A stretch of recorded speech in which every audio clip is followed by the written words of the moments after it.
Hello, hello, my fellow sovereigns, and welcome back to another episode of the Crown Yourself podcast. I am so excited to dive into this episode with you to help you conquer your business. I love that word conquer. One of the most impactful books that I read this year was Stephen Pressfield's The War of Art. Break through the blocks and win your inner creative battles. This book was a game changer because so often we experience in whatever amount of growth that we're going toward, whether it's in our business or in our bodies or in our relationships, whenever there is growth, there is something that we have to conquer. And it's typically ourselves. In fact, I would say about 99% of the time, it's ourselves and who are the bottleneck getting in the way. And it's not ourselves as our highest and most sovereign self. It is our egos. It is our old identity. It is the plagiarized programming that blocks us from possibility. And I love bringing thinkers who have similar belief systems, who have similar beliefs in epic possibility, in greatness, in high performance, in thought leadership, in spirituality as me, not because I see them as competition, even if we do the similar things, but because I see them as the collaborators who can help you unlock a deeper part. Maybe there's something that I've said in one way that resonated, but it didn't quite give you that kapow of a breakthrough. And maybe you need another perspective, another way of hearing it to give you that full breakthrough, to crack that safe open so that you conquer that safe that's been keeping you safe, that has those old beliefs and identities locked inside that you need to unlock and unleash and air out to the world. And that is why I bring you Erin Marcus. She is the founder, a CEO, and an international speaker. She is the chief strategist for Conquer Your Business. And she has been doing this for 25 years. She made the successful leap from corporate executive to entrepreneur and small business owner. And she uses that experience along with her MBA in education to help her clients reach new heights that they didn't even dream possible. And here's my favorite, have fun doing it. This is not just about business or marketing success and strategy, but it's the ability to break down those barriers and trailblaze a new path. In fact, Erin has been named 2-time Trailblazer of the Year in her previous franchise system. And she is the host of the Ready Yet podcast, where she will kick your butt and challenge your belief systems. And I love a good woman who can do that. And I am so excited to bring you this interview so that we together can create some paradigm shifts so that you conquer your business and start operating like the queen or the king that you were born to be.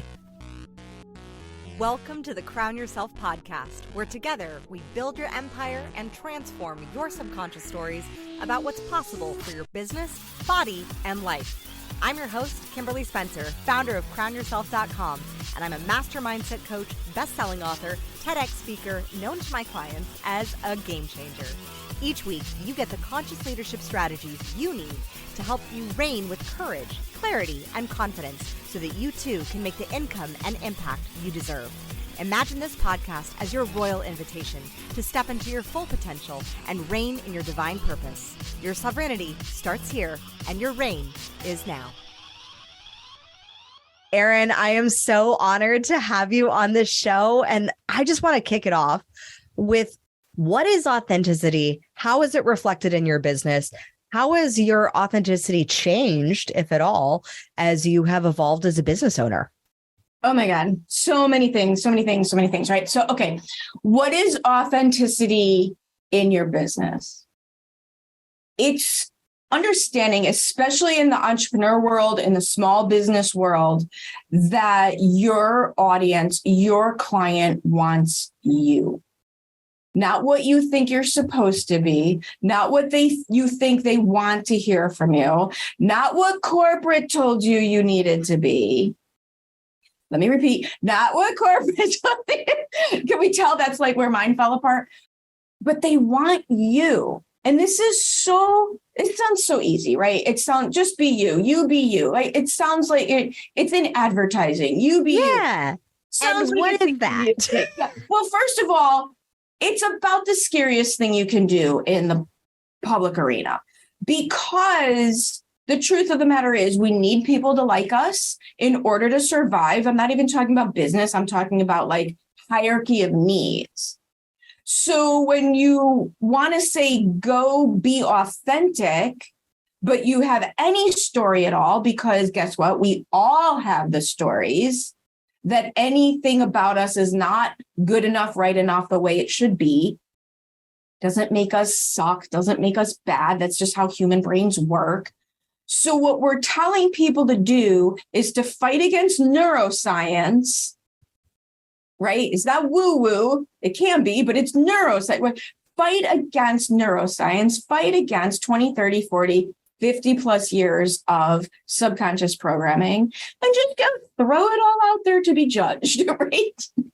What could possibly go wrong? What could possibly go wrong? Who could possibly reject that? Right.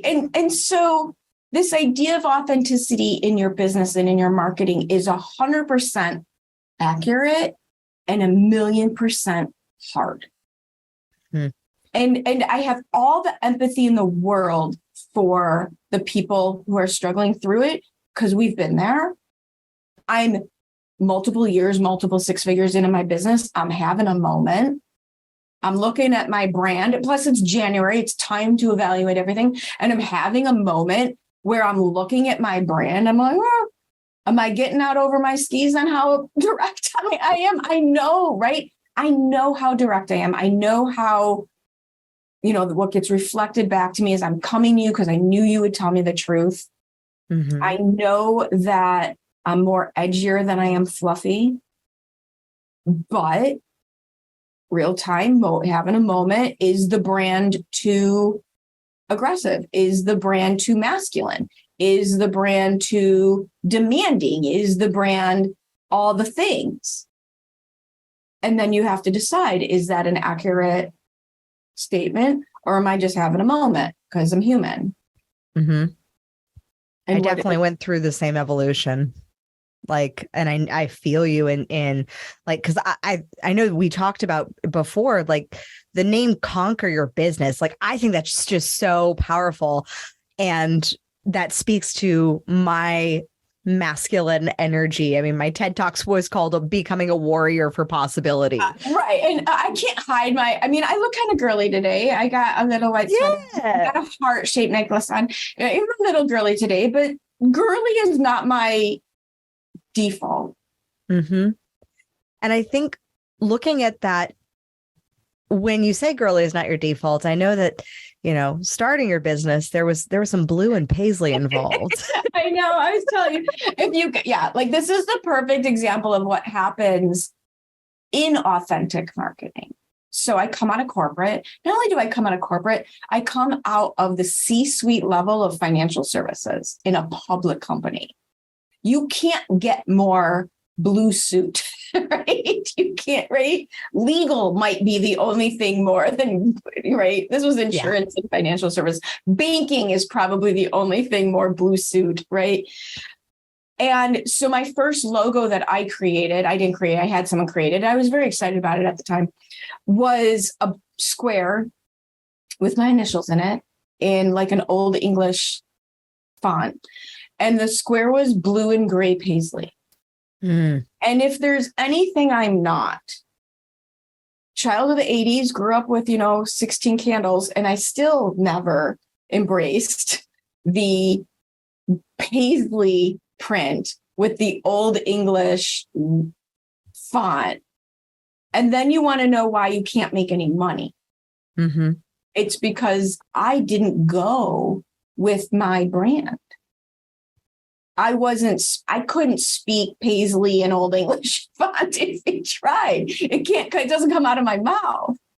I completely understand. I had about the reverse. So I had, for me, when people saw me, I was struggling with so much plagiarized programming and doubt about being I'm very masculine energied. I'm very direct, but I'm also super sparkly and super fun, and glitter can cut a bitch if necessary. So it's badass. But I had to, for my first photo shoot, I hired a stylist and it was all crown themed, and it was great, except for none of the wardrobe were anything that I wore, because I had conformed to this, like, I need to be this buttoned up professional. Yeah. I have CEO on my business card. Right. And it was so who I wanted to be. It was aspirational for who I wanted to be, but I wasn't there yet because I wasn't living the values of ownership, real authenticity. I wasn't allowing that to come through me. So I was really faking it in a way. And so I've seen so often, and I'm sure you've seen with your clients, the evolutionary journey from fake it till you make it, and who coming out of the corporate or coming out of some other business or some other experience where you're like, this is who I should be. And then how that brand realignment needs to happen. What are some of the steps that you've seen on that evolution? Aside from like, I just want to blow it all up, because I know that's one of them. I know that's right. And the one most likely to be followed is throw the baby out with the bathwater. But I think what you said that's so key is, what are the steps in the evolution? And I think that's the whole point. It's an iterative process. It is a million times iterative process. And what I like about that concept is, number one, I can let go of the idea that it's broken and needs to be fixed if I instead replace it with, this is an ongoing iterative process. So now I'm not bad or wrong, because nothing good comes from making yourself bad or wrong. You cannot fix anything from that place. So if this is just an ongoing iterative process, nobody's bad or wrong.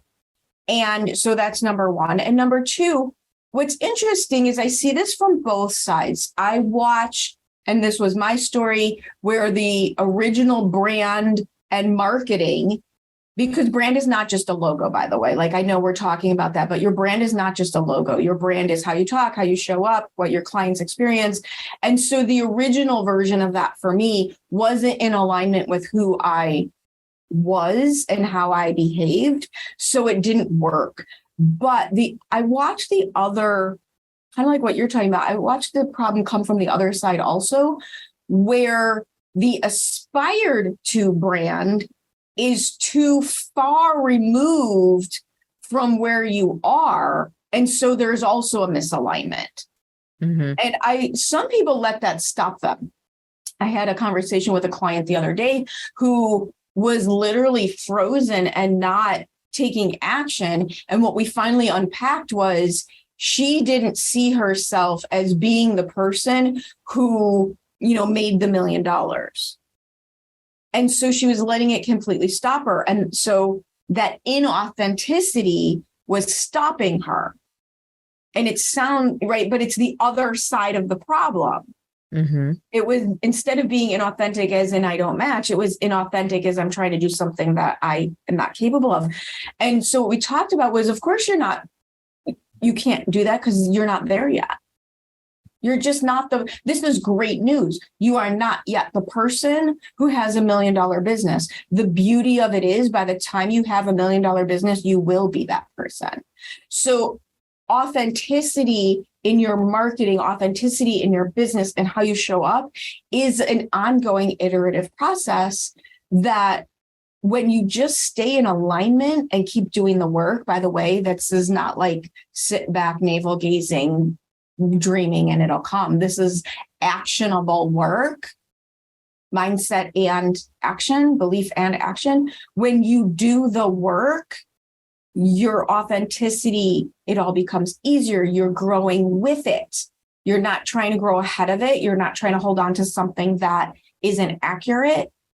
It just all goes together and it becomes easier. And the reason it being an iterative process is so necessary is, if I were to have put a tiger on my website, red and black colors, talk the way that I talk, claim the things that I claim, the things that I know I can do, the people who I think are wrong and disservice to their audience, the way that I'm willing to now, I would have never been able to pull that off 3-4 years ago. It wouldn't have sounded right because I couldn't back it up.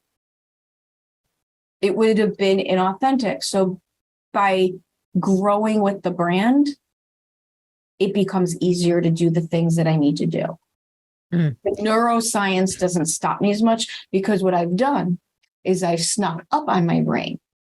Instead of like hitting it with a hammer, forcing an issue, I've snuck up on the, oh my God, we're all going to die reaction so that it doesn't get triggered. Now, you mentioned something that was super powerful. It's not just, navel gazing, it's the mindset work, but also the action work in the physical plane. Like, we need to take those actions. And I think sometimes people get so tripped up on the how of like, what specifically actions do I need to be taking? So, and those actions are different for every single person. But what in your practice have you seen, like the scope or some specific examples of different action steps that your clients or people have taken in order to become more authentic and aligned with their brand?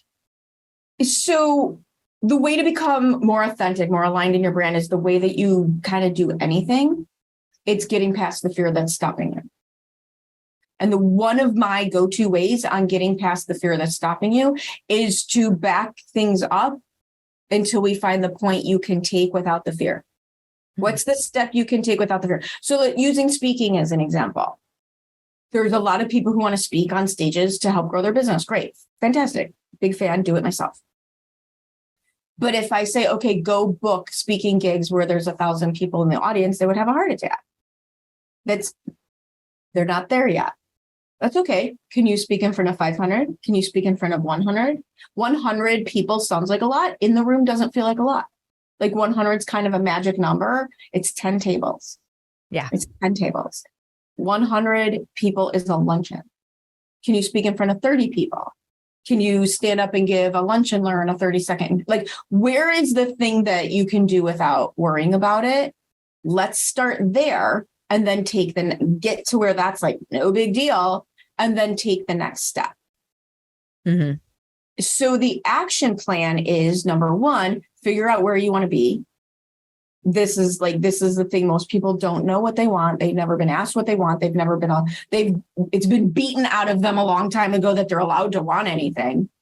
So what's the outcome that we want? Where are we now? I call it road mapping. I do this for 8 million different categories. Where are we now? It's an audit of where we are now, neutral. Nobody's wrong or bad. And where do we want to be? What's working well? Because that prevents us from throwing the baby out with the bathwater. What is already working well on our roadmap to where we want to be? And then where is our room for improvement? Not what are we doing wrong, but where is our room for improvement? And then you take your room for improvement, you break it down into actionable steps. And then you just start knocking up. Then you actually have to go do that, right? Yes. Put them on the calendar, go do the thing, right? Yes. Yeah. I mean, for me, I've seen a lot of clients, their actionable steps range from anything from like just doing a daily video post. Yeah. Like just show up, do test and get in your reps. Like, another one I've seen is, just block out some space on your calendar for a coaching client. You may not have it yet, but just I'm a big fan of that one. I save my calendar for VIP clients. I love that. I don't have any, or like when I don't have it booked yet. Mm-hmm. Just so that I know if I want, because one of the things that is a perfect example, one of the things that used to trip me up is if I was in a sales conversation with someone who wanted a full day VIP day with me, but I didn't have an opening for 6 weeks, it messed up my energy because I felt bad. So now I save a couple of them a month. That's fabulous. Yeah. That was a sales technique that actually one of my clients who had closed millions of dollars in real estate actually taught me, where he was like, this is what I teach to my team. And I was like, I'm going to implement that. I like that one. I like that one. Yes. And it's the same thing with like, whether it's your brand, whether it's being authentic. I could oddly get in front of 500,000 people at a speaking gig, no problem. Couldn't do a Facebook Live to save my life. Abject terror. And then my coach at the time got sick of me. And here's some little insight. If you want me to get to do anything, all you have to say is, Erin, I bet you can't, fill in the blank. Same here. So great. So easy. And challenged me to do 30 days of Facebook Lives every day, 2 minutes, like no big deal.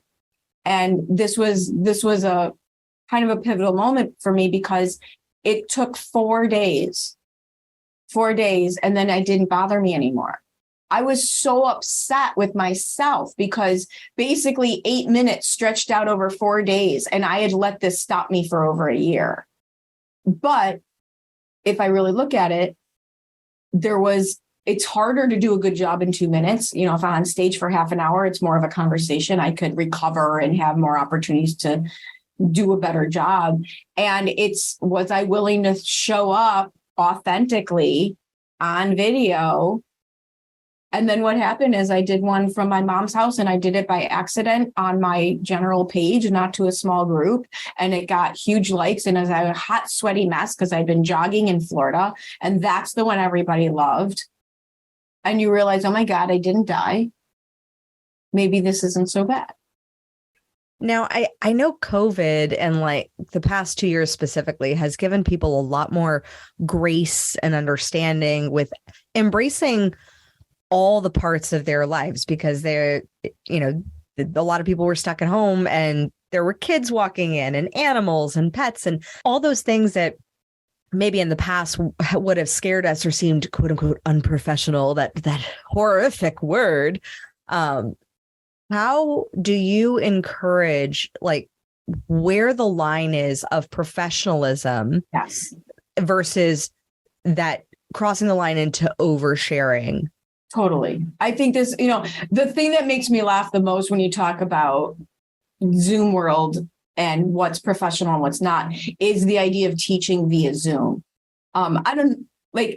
Growing up and going to Chicago public schools in the 70s and 80s, like we didn't know our teachers were humans and had homes to go to, let alone teaching us from their home. That would have been so weird, right?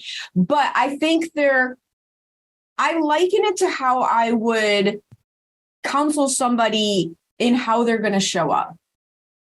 Because there is a very big difference. One of the things authenticity is not is permission to be lazy, permission to be a jerk. And because we're talking to entrepreneurs, I used to be in the financial services world. And one of the things that I would teach people all the time is, listen, if you want to show people that you can help them make money, you have to show up looking like you have a little bit of it. Not inauthentic, whatever your version is of that. But if you have to appear as the person who your prospect believes can solve their problem.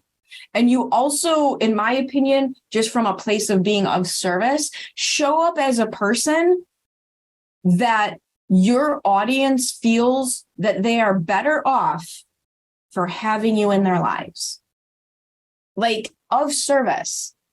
Does your audience feel that they are better off for having you in their lives? And does what you are showing on that Zoom screen, on that Facebook post, on that TikTok, does it display that or not?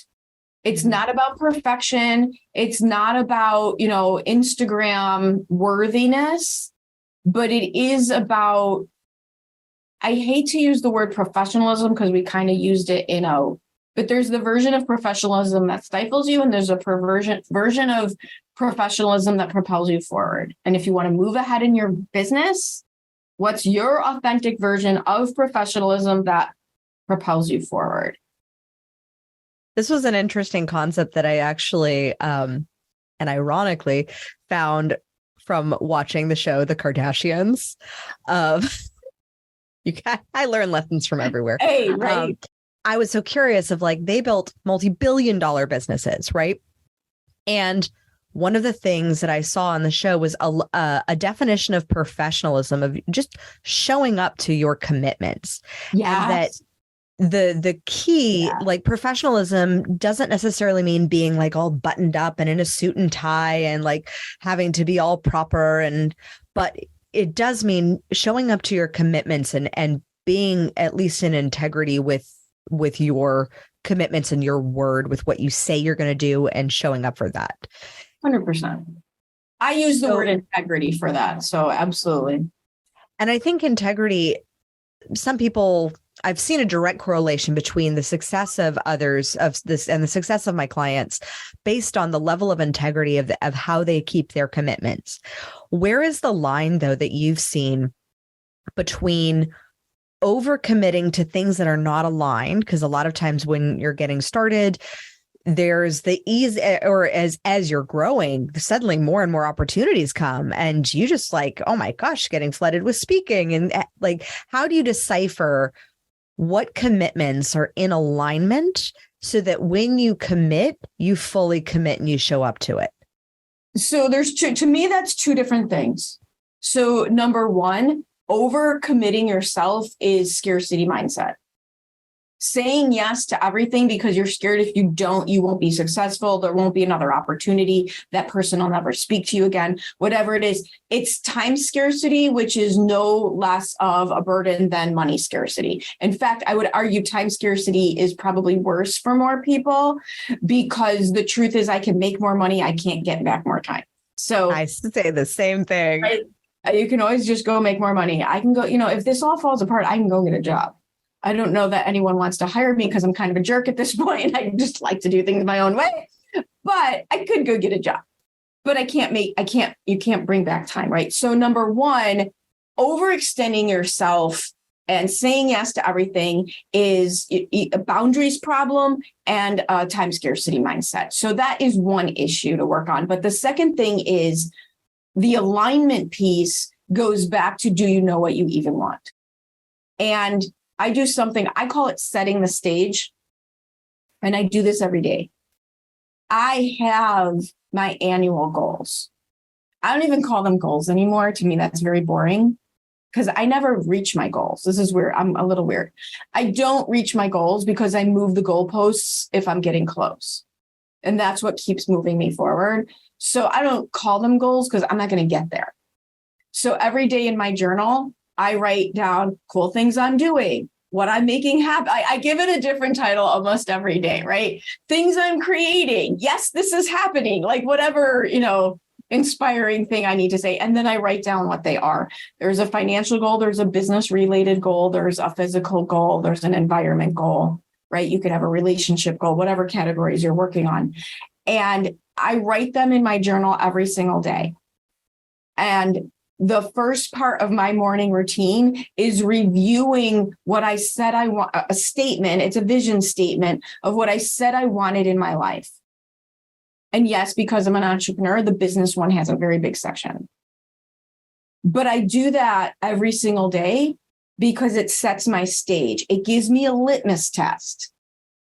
Is saying yes to this going to move me towards or away from what I said I wanted? Is this going to move me towards or away from what I said I wanted my outcome to be? And there's times when gray is fine. But if you're already having a time scarcity issue, whether real or created, you have to get uber focused on saying yes only to the things that are moving you more towards what you said you wanted in your life. Because the answer to every single thing that you want in your life is not doing more. It's removing all the other crap. It's not working more hours. It's working better during your hours. So no scarcity mindset, doing the work, right? Doing the work I was talking to someone the other day. You ever notice how default is bad? Like if you don't intentionally work on money mindset, your default is scarcity. If you don't intentionally work on good eating, your default is McDonald's. Like the default's never the good thing, right? Why is that, right? The default's always the bad version. But so doing the work to keep you out of any scarcity or boundary issues that are messing up why you're saying yes to things, and then making sure that you have your litmus test of what you want in your life or in your business to make your decisions against. I think one of the things that I've seen a lot with my clients is when they come from corporate, and I know you come from C-suite corporate, and You've said a few times about throwing the baby out with the bathwater. What were the things that you completely rejected from corporate that you had to relearn and reintegrate into your business? So I divide it like this. In fact, I'm doing a podcast episode. I even have my notes. I'm doing one Friday on this. The two things that corporate will kill your business and the things that work on your behalf. The two things corporate experience. So number one is this idea of risk aversion. Corporate is extremely, extremely risk adverse. They have all the time and money to put into researching what they do before they go to market with it. Mm-hmm. Entrepreneurs do not. So that was a very big thing. Like we tease in the industry, getting ready to be ready to get ready to do the thing. And that's a corporate mentality. And so for entrepreneurs, if coming out of corporate has made you risk adverse, my advice is to embrace the risk, mitigate it, do things that mitigate the risk, such as don't go create a 10 module course before you know anybody wants it, right? That would be a great way to mitigate risk.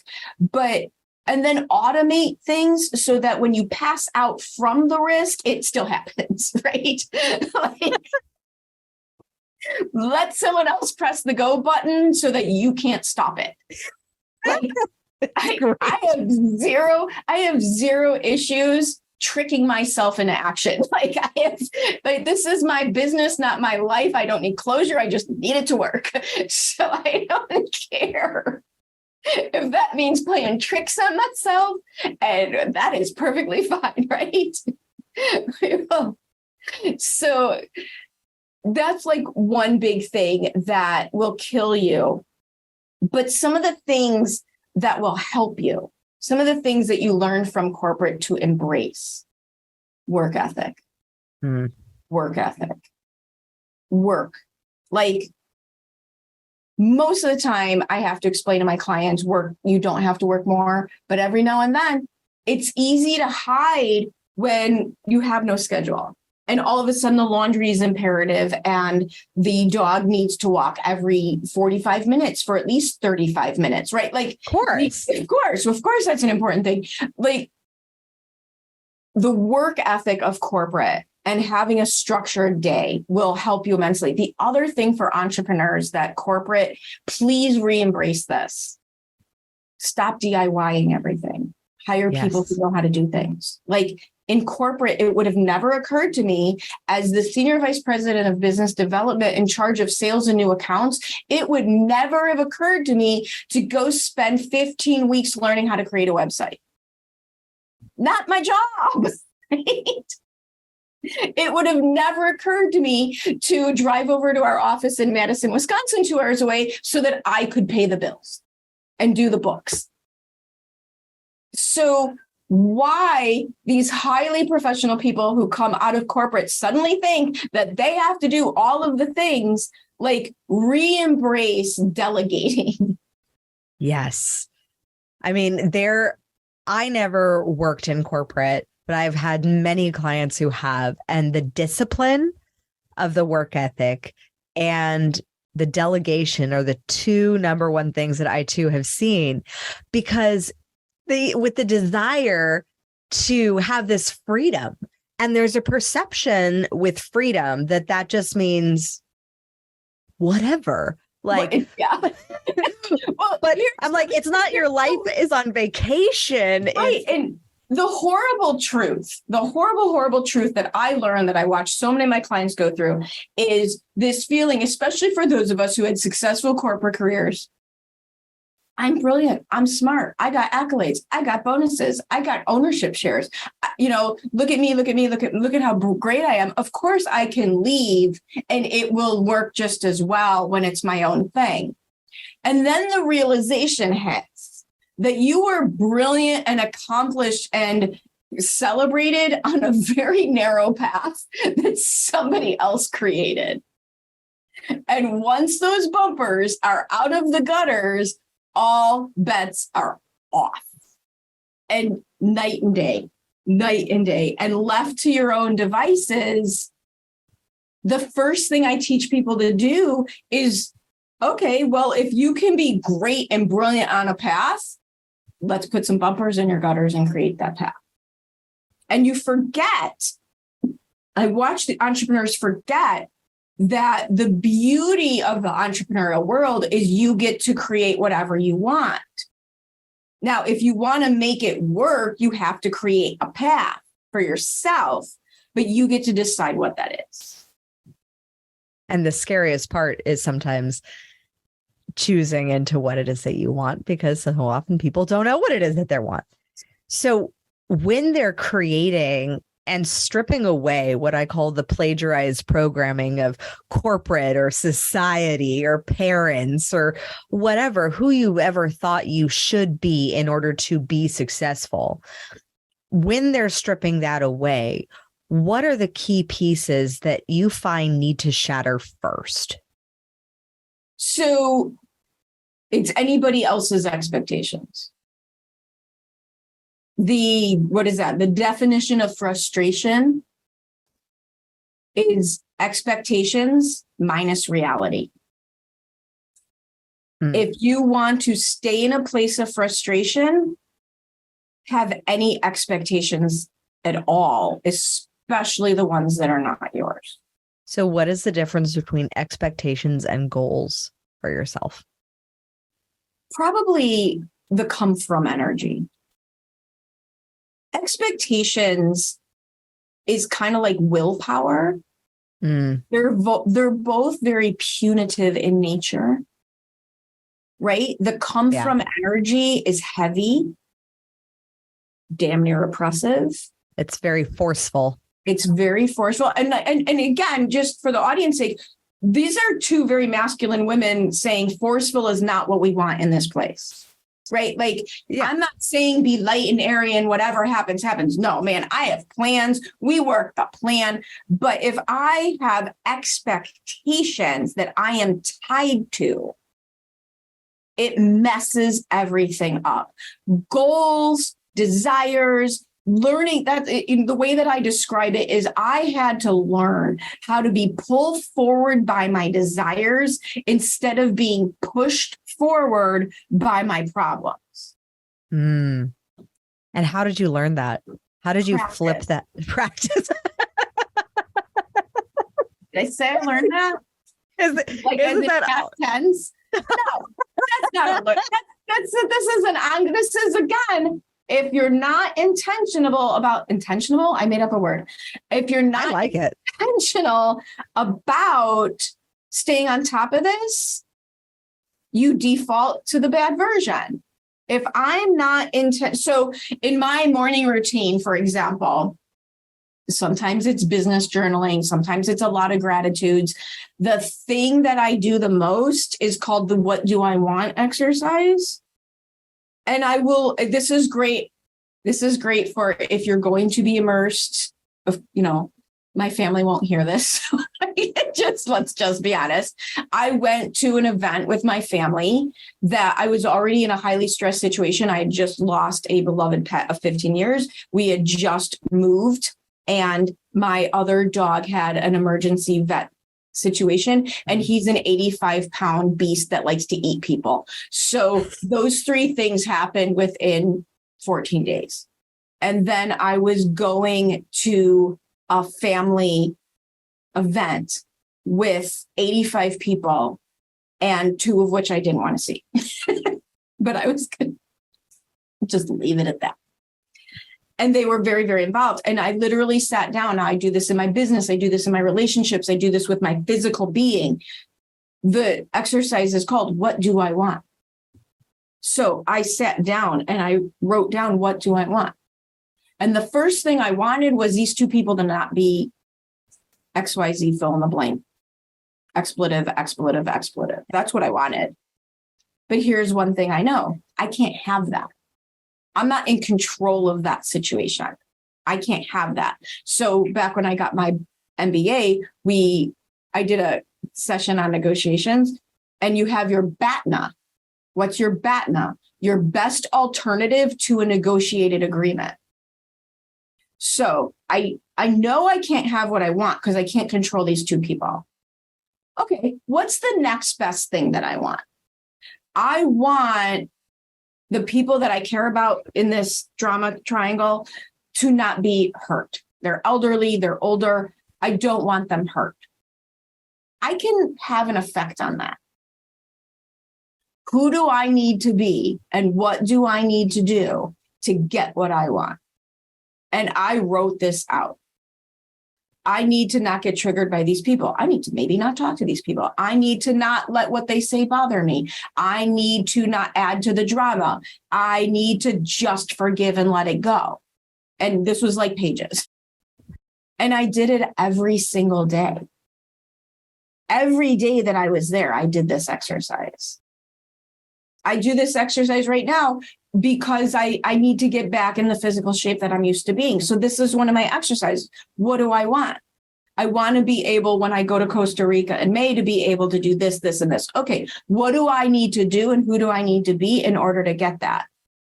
So that's a regular exercise. I need to go to the gym 3 times a week. I need to drink 5 glasses of water a day. Like we all know what to do, by the way. Do you notice that? Like, yes, there's nothing that I listed here that anybody listening to this doesn't know how to do. Yeah. It's and the same is true with business, I've found as well, especially, and you can't even use the excuse. I mean, I'm sure it's in the very, very beginning stages, like, I don't know how to, like, what to do. You need to make sales. You know people who knows how to do it. Yeah, like, you just ask, like, ask away. And then asking as well works for those who how do I make sales? Okay, well, the one thing that you need to do to be in business, make sales. Like, it's very simple. And here's the thing. You start out with the free version of learning how to do that. You buy the books, you go to the free conferences, you listen to the YouTube channels to get your ball rolling. There's no barrier to access to information in this world at this point. And I think there's no excuse to not search it out. Like, if you are using the excuse of, like, I don't know how to get fit or, raise my kids or balance business and babies, like, Google it. Podcast. And you will find podcasts. Right? Yeah, podcasts like this. And like, but then you have to take the action. Yes. And then you have to take the action. So I don't even remember what you first asked me when I went down this rabbit hole, but it's the who do you need to become? How do I keep that front and center? Is I ask myself literally every day, because I wrote down what I spent the time. I say, sit down with your drug of choice, caffeine, sugar, alcohol, whatever it is, and spend some time figuring out what the things are that you want in your life. And then look at how you spend your time. And it sounds so easy and it's so hard. Put the things you want to do on your calendar so that you do them. And it's about breaking habits and not letting the default, learn it, set a new default, right? Create a new default and live more. I've been working on what my word is for the year. And this one it keeps coming, though it's not a very exciting word for me. So I keep rejecting it. And yet it keeps coming up, is intentional. I want to be more intentional in how I spend my time instead of the TikTok default, the NCIS default, the whatever. Scrolling, yeah. Right. And don't get me wrong, we will not be removing TikTok or NCIS from my life. That's not the goal. But I just want to make sure that's not the default. Yeah, I completely understand. And it's interesting because I too have had the word intentional coming up. And you're just going to have to keep it. I said, I don't believe necessarily in choosing a word, like that you have to choose a word to define, but that the word kind of chooses you. And sometimes it's like my husband had a coaching group called the Reluctant Hero's Journey. And it's like, I don't want that to be my word. Like, I want it to be fire. Right. I know. Like, no, it's like, it's intentionality and simplicity for me. And those things of really keeping it simple. And it was over the past the past 6 years of having my business in multiple six figures and whatnot, of seeing like how immensely complicated. And I was like, it's gotta be much more simple than this. And I think what happens is a lot of times as we grow and go along this journey of stripping away the expectations and the plagiarized programming and becoming more authentic, that the complexity gets stripped away. Absolutely. To the point where you look back, and for me, I was looking back recently on all our systems and structures, and I'm like, I want to set a lot of that on fire. Like, well, and to your point about expectations and how do you remove the expectations and instead work on goals? There's that word intent. Yeah. It's intention. I mean, if it really came down to it, it's intention, and it's also, and this is the other one that's so triggery. It's master level personal responsibility. Because if I go back to my example with my family, I could have blamed those two people very easily for causing all the chaos that they cause and the hurt feelings that they cause. But what I can't do anything about that. And I only add fuel to the fire if I stand there, judgy, bad, you. That doesn't solve anything. It makes the problem worse. So from my angle, knowing as first cause, what do I want to put into effect? Master level personal responsibility, which by the way, is the most empowering thing you can learn. And super unsexy and super unpopular as well. Yeah. And but massive, because now I get to create whatever it is that I want.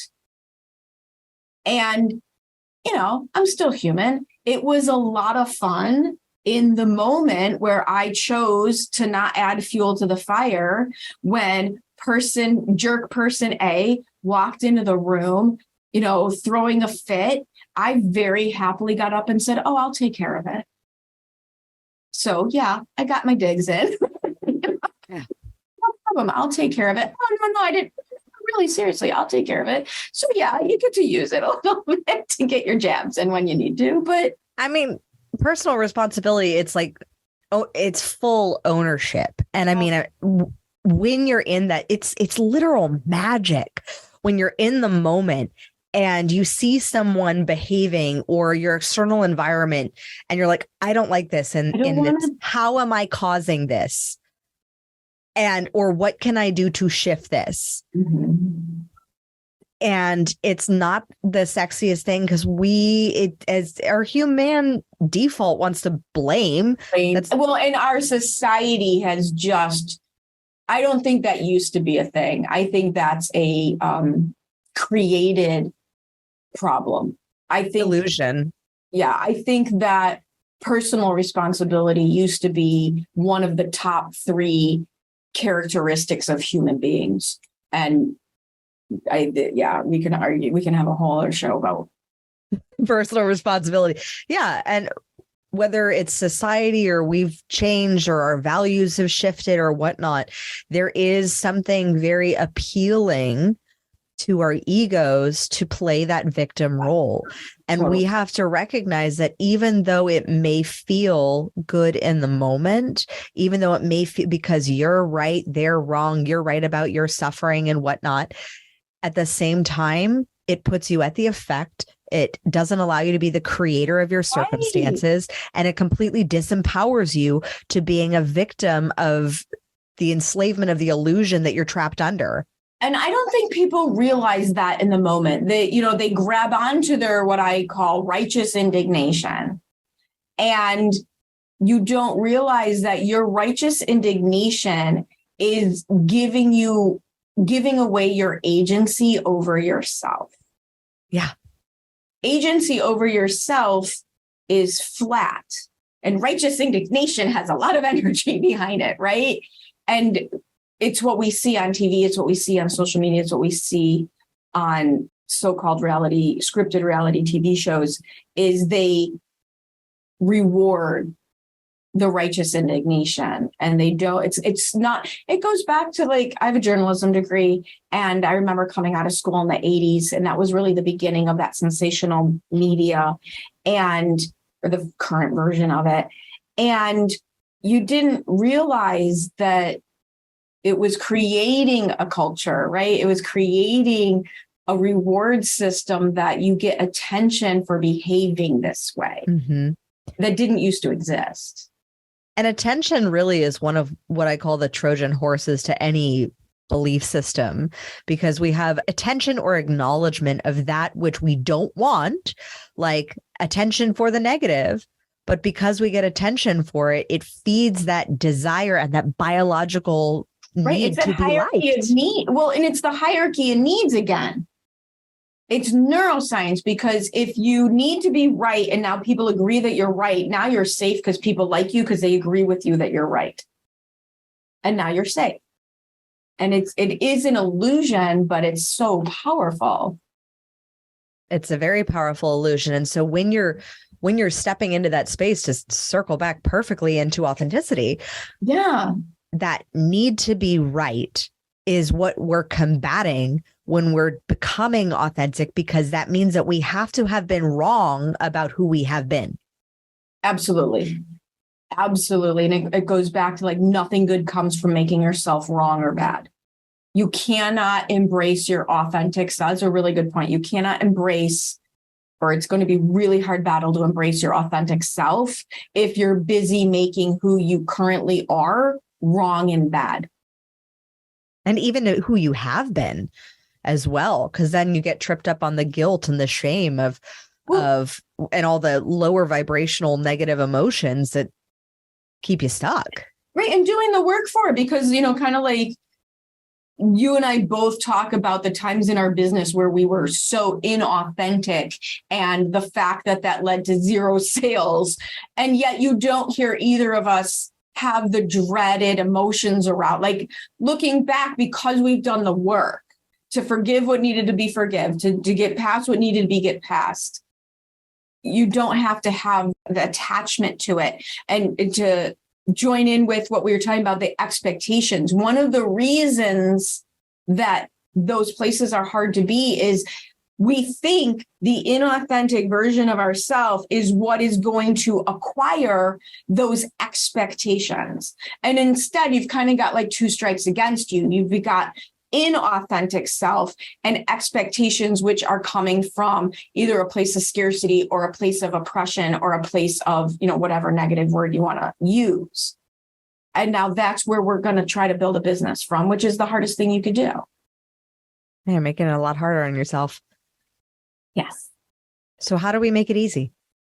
Or at least have ease with the process? Right. And I'm so bad with that word, ease and grace. Like, they just don't land on this body, right? There's nothing about me that's easy or graceful. I just don't know why that is.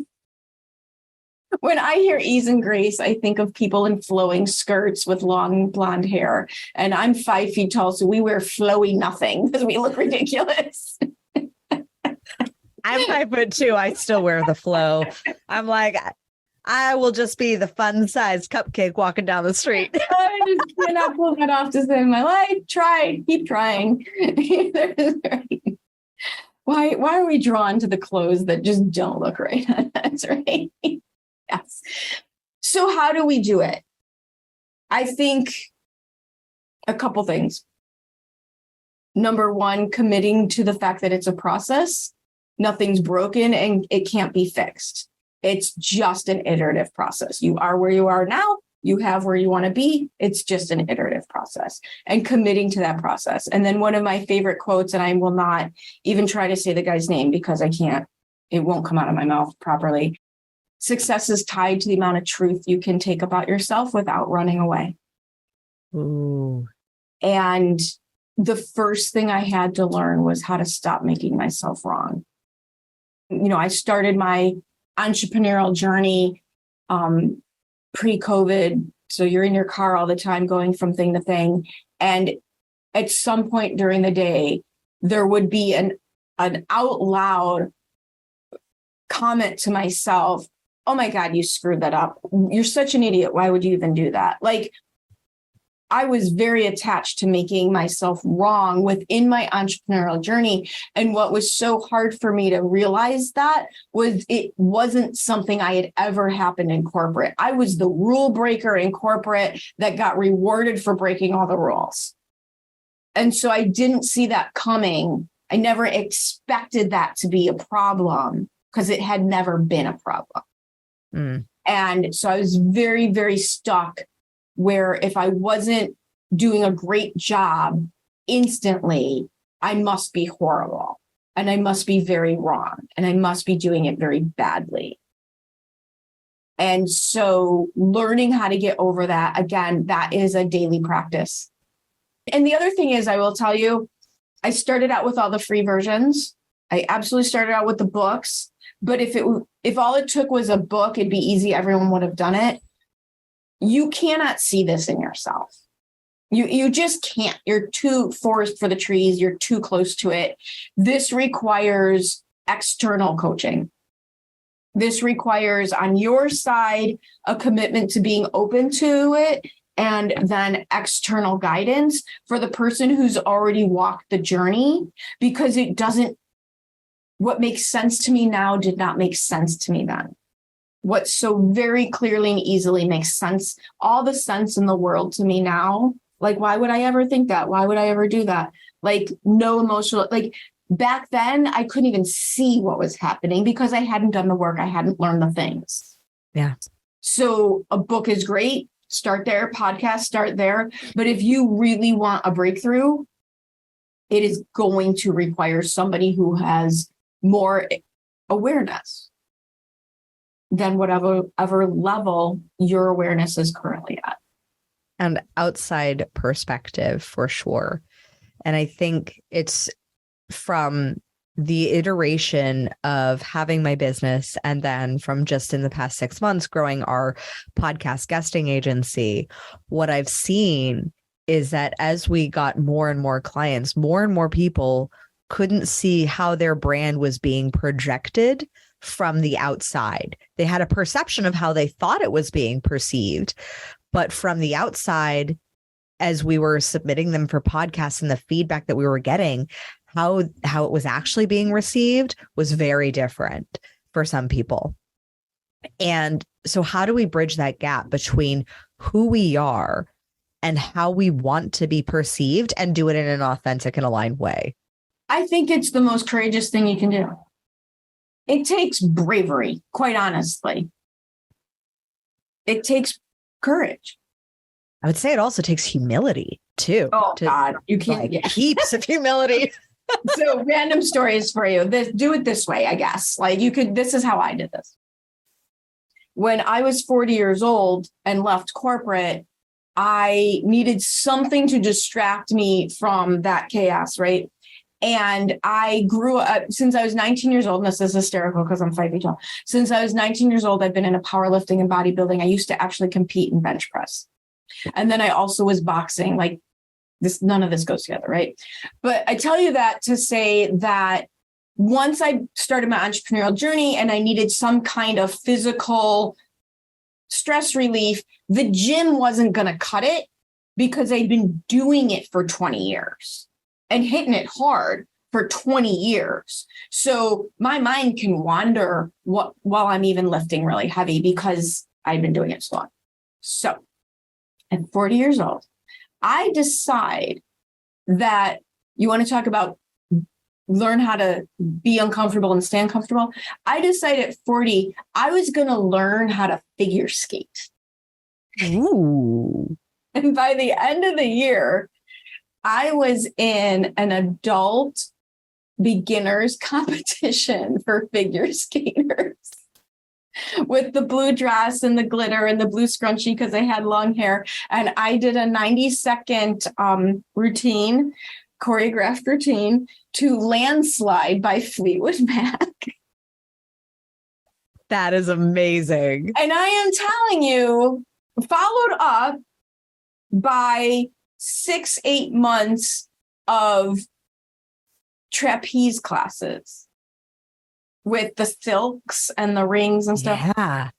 And I will tell you, if you want to learn humility, go do either of those things.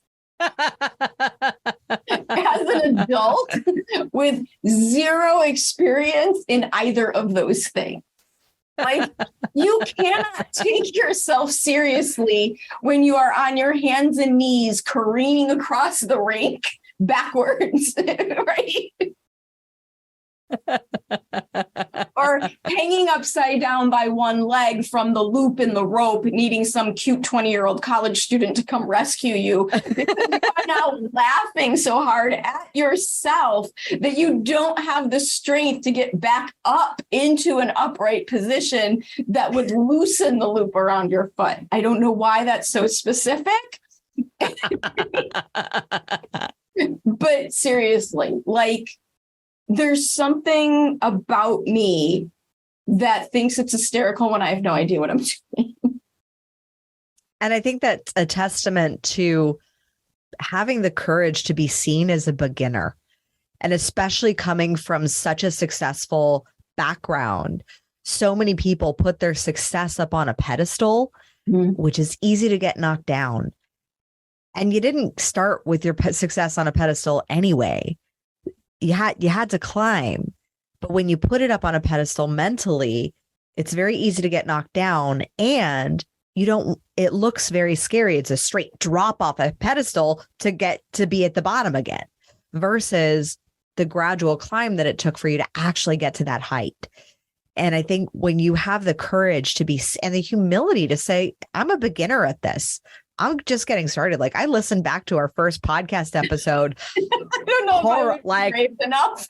I was like, all right, I've grown. Look how great I used to be at doing that. How did anyone keep listening? Absolutely. And I recommend to anyone that whoever you follow or admire on Instagram or Facebook, take 10 minutes, because it will take 10 minutes to like scroll through all of their posts from the recent, to look at where they started. Absolutely. And you'll see where they got started at being a beginner, and they got started just by appointing themselves as having a message, a brand, a business that was worthy of starting and then growing from there. You know who I saw do a fantastic little clip on this? And she's not a business coach, right? I guess she's a lifestyle coach. Rachel Hollis, the girl wash your face. Yeah. So she was the first person I saw that when the pandemic hit, now she made her living holding huge, gigantic events. She was the first person I encountered who very, very quickly switched to a virtual event. And I would have never gone to one of her big in-person events. I'm not a parent. I'm not Christian. I'm like, I am not her market. But I did read her books and I found her interesting. And for a virtual event that I can sit on my couch and do at the beginning of the pandemic, sure, I'm in, right? And she did a great clip of showing her trajectory. And she was so cute. She looked terrible. She wore horrible clothes, and she stood in front of the room with her note cards, reading off her note cards. And that's how she started. And now she was on stage in front of thousands. Like, you don't get to where you want to go if you quit. Yeah. And if you don't start, and like, as a beginner. Erin, I have loved our conversation. I could keep this going. Keep going. But let's switch to a little bit of rapid fire. Are you ready? Oh, sure. Awesome. Let's hear it. What female character in a book or a movie do you most admire, and why? In a book or a movie? I have a rock star who's my muse. A rock star. Pink is my muse. Oh, I love her. She's phenomenal. And She's whole phenomenal. aerial arts. The aerial arts, so the physicality of her being, she's not the, whatever the definition of beauty is, but she's awesome, right? But she's gorgeous and awesome and hardcore, and she stands up for what she believes in, and she has an amazing work ethic, and so that's my person. Who would you want to trade places with just for a day? Like be in their body, see how they think, dead or alive, like obviously not dead, but like in their time of living. Right. It's so interesting that I go for the athletes. I don't know that I have one in mind specifically, like a Walter Payton type person, because they have this mixture of ability, but work ethic and humility and generosity, but swagger. So you can tell how old I am because like 80s Bears was my thing, right? The Super Bowl Bears. But so that like a Walter Payton type person, because there is something different about elite level athletes. Yeah. They're physically different because there's like the top 1%, and then you have to drop down to the bottom of the barrel to get semi-pro. Like they're just built differently, whether it's Muhammad Ali or Walter Payton or some, that top level athlete who creates a business out of their athleticism and its full package of next level peak performance. Yeah. Yeah. I think if all business owners adopted and adapted an athlete's mindset to their business, we would have far more 2% than 2% of women hitting $1 million businesses. Absolutely. And I've had many coaches say to me, oh my God, I love that you were an athlete because it means you'll work the plan. Yeah. Yeah. I mean, I've been a marathon runner for 12 years. And here's the analogy for the failure problem. I was a power lifter. The goal is failure. The goal is failure for a power lifter. When do I reach failure? So it changes the perspective. Yeah.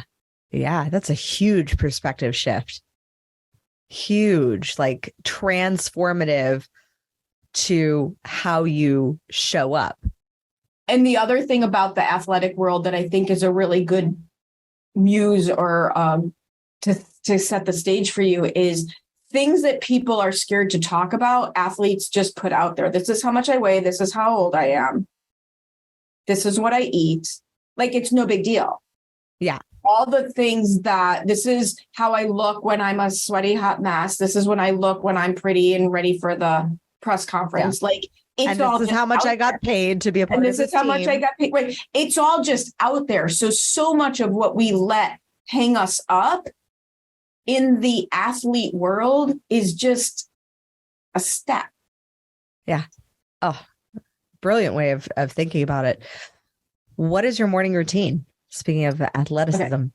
So my morning routine is, his current format was dictated by a puppy that is now 6, because I let not having a perfect morning routine stop me from having any morning routine for way too long, because, you got to do this the first time you wake up and you got to say this to yourself. I don't understand. Like, I read these books that are about when you wake up, but before you open your eyes. Like, I didn't know that was a thing. The way that I know I'm up is my eyes are open. Like, how is that? Your brain waves are like this when you wake up, but you haven't yet opened your eyes. I'm like, who the hell wakes up? Like, that moment in time doesn't exist in my world, number one. Number two, I got to pee, the dog has to pee. So I don't want to hear about what you do in bed before you get out of bed, because the first thing we're doing is getting out of bed, because everyone's got to go to the bathroom. Biology. So, biology comes first, right? So I let those stupid random problems stop me. My current morning routine is I get up, I go to the bathroom, the dogs go to the bathroom, we make coffee, and I have my now 1-page set the stage of what my goals are. I have a forgiveness practice comment that I read and think about, and I have some reflection questions, and then I journal. And this is all done sitting on the couch with the needy dog during the commercials to NCIS Los Angeles. This is not done in the sunroom. This is not done in the meditative state. This is done. It takes an hour because it's done in 8-minute increments during commercials of NCIS in the morning. Now, if I'm traveling and I don't turn on the TV, it takes like 15, 20 minutes. That's how I do it. That's how I do it. And then, so I do the journaling. And then when I get into my office, there's the calendar review. What am I doing? Do I have what I need? What are the goals? Right. There's the calendar review. But yeah, commercial breaks. Awesome. Awesome. And that speaks to authenticity. So what is your nighttime routine to set you up for such an epic morning routine that is so authentic to you? I have no nighttime routine. I am an on-off switch. I'm fine, and then I'm not fine. I'm fine, and then I'm done. My boyfriend will make fun of me because every day there comes a point in the evening that I say, oh my God, I'm so tired all of a sudden. And he says to me, why are you perpetually shocked by this? Because it happens every single day. I usually read at night and then I fall asleep. Like I've tried to have an evening routine, but I'm not in control of things. I watch, we take the dogs out, I watch TV or I'm reading, whatever it is, then, chilling out. I don't try to set up for the next day at night. I can't do it. I'm a useless lump.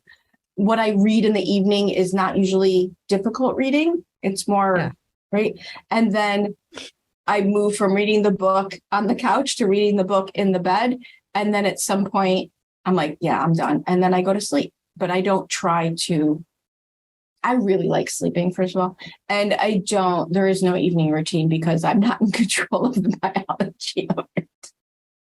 Yeah, the biology is just like, we're done. We're done. So what do you define to be your kingdom or your queendom? I have an overdeveloped sense of responsibility for animals. And so we just moved this summer. We bought a house. We have an 1.5 acre very wooded lot. And the first thing I did was set up my bird feeders. And so we have a 3-window sunroom. And right outside the window are all the bird feeders with the electric water bowls and things because it's winter here. And that's where I sit. And that's just my space. And I get worried now if any of them don't have food. Right. Mother Nature is my queendom. I love that. And lastly, Erin, how do you crown yourself? This is really weird. It's taken me a lot of money, time, and effort to be able to tell you that I'm very proud of my accomplishments in my business. Multiple 6 figures very, very quickly in a business that most people can't get past 50 grand in. I'm, again, a lot of money, time, and effort to be able to just say that to you. But I still seem to give myself more credit with athletic, physical accomplishments. So when that's going well is when I really feel good. When the being of service, regardless of the sales, when one of the things I do to grow my business is I host a series of educational events. Some people then move on into paying clients. Some people don't because they got everything they need. But when those go well, right? When those go well, I get very proud of myself and very excited that I was able to have a moment. Marketing is my jam, right? Marketing and sales. And the reason I love marketing so much is marketing done right creates aha moments for people. Marketing done right is when somebody looks at your message and starts to think their life could be different. That to me is huge. That's a huge, huge gift, huge impact on the world. Powerful. Erin, how do we find you? How do we work with you? How do we conquer our business with you? Conquer our business? Oh my God. I wish there was a magic bullet. It doesn't have to be hard. It can absolutely be fun. It's just a matter, you make the plan, you do the plan, you do the work, right? Making it easy for you. You just go to conqueryourbusiness.com, right? Conqueryourbusiness.com. That way, everything's there for you. Social links, pop-ups, freebies, you name it. It's all there. Conqueryourbusiness.com. Make your life easier. All in one place. Awesome, Erin. Thank you so much. I am so honored to have spoken with you. As always, my fellow sovereigns, own your throne, mind your business because your reign is now. Until next time. Thank you so much for tuning in today. If what you heard resonated with you, be sure to subscribe and start creating a bigger impact now by sharing this with a friend. Just by doing that one simple act of kindness, you are creating a royal ripple to support more people in their sovereignty. And if you're not already following on social media, connect with me everywhere at crownyourself.now for more inspiration. I am so excited to connect with you in the next episode. And in the meantime, go out there and create a body, business, and life that rules. Because today, you crown yourself.